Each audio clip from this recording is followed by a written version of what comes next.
Both endogenous or internal and exogenous or external factors influence the skin's pH. Some endogenous factors cannot be changed, but exogenous factors give you many options when trying to shift the pH of your skin. Endogenous factors include age, region of the body, ethnicity, and gender, whilst exogenous factors include the climate, products used on the skin, microbiome, and diet.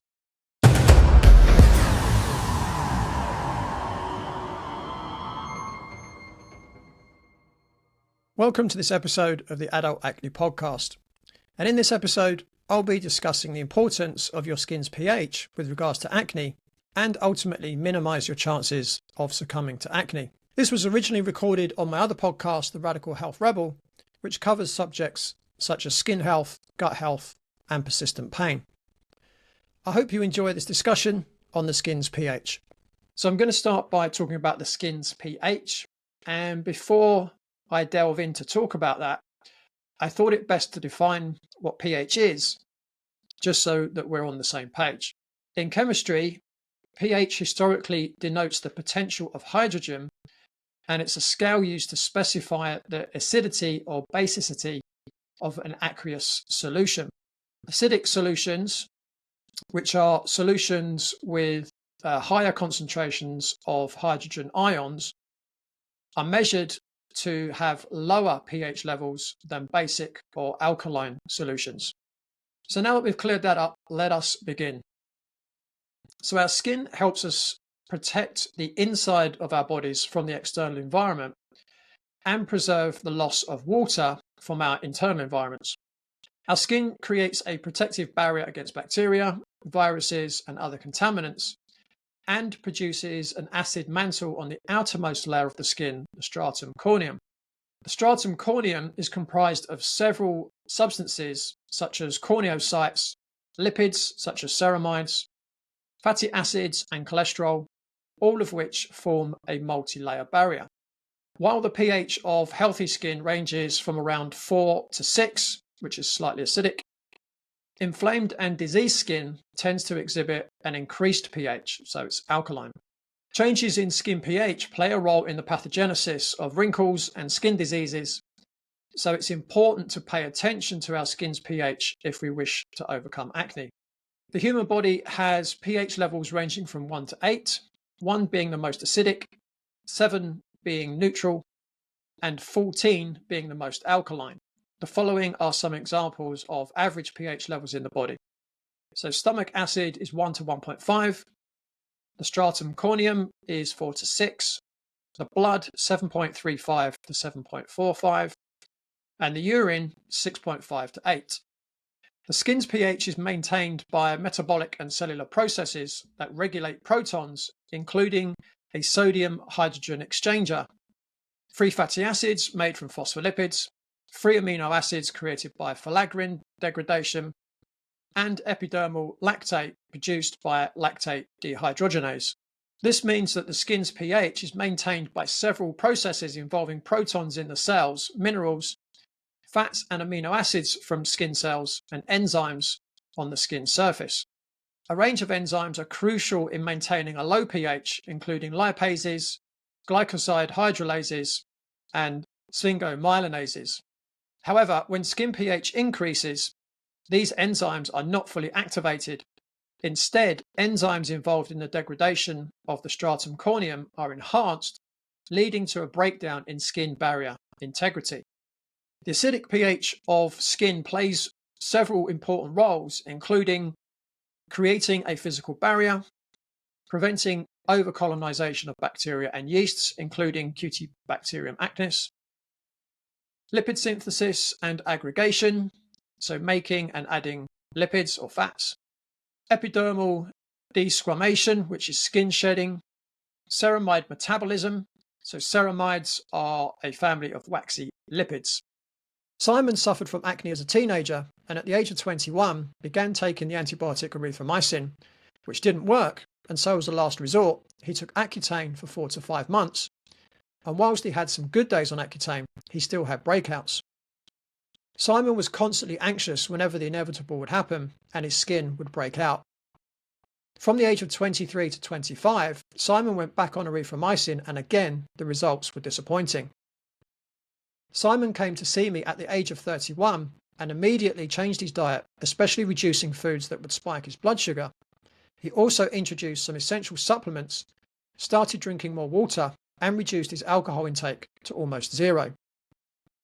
At the same time Simon started working with me, his doctor prescribed antibiotics for what he thought was Lyme disease, which was later diagnosed as a fungal rash.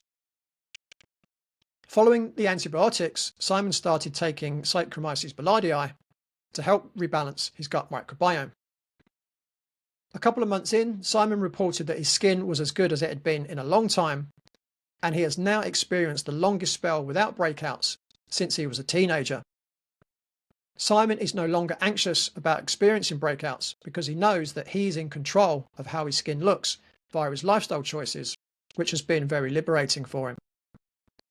If you would like to achieve the same kind of result as Simon, you can now follow a comprehensive step-by-step guide in my book, Eliminating Adult Acne for Good, available now from all major online bookstores and via my website at www.bodycheck.co.uk/books.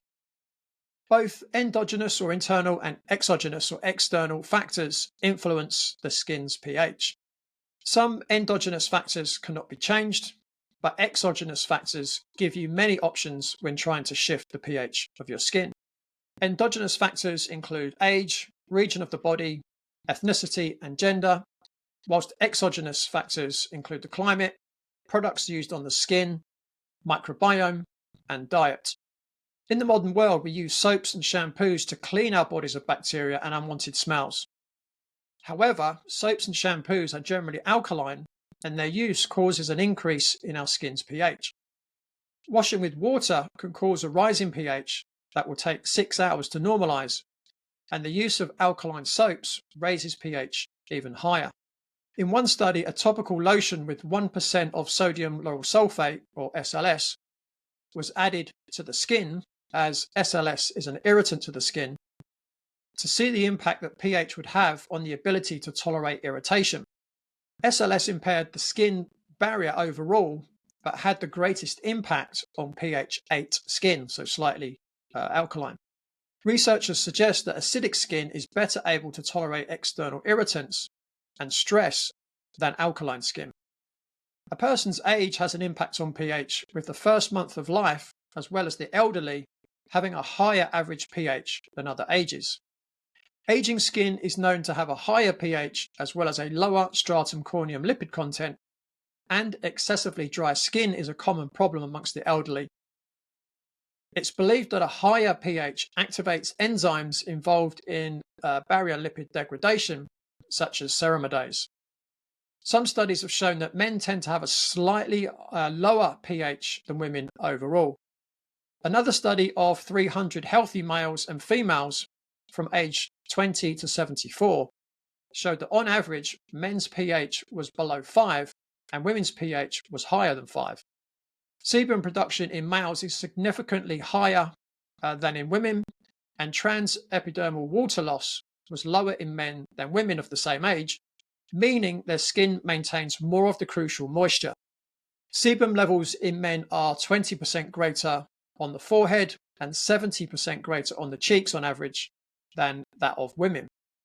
Sebaceous gland activity in males has been shown to be relatively constant regardless of age, whereas in females a reduction in sebum production occurs around the age of 40. The acidity of the skin varies depending on the location on the body, as well as physiologic holes of the acid mantle that exist in certain locations.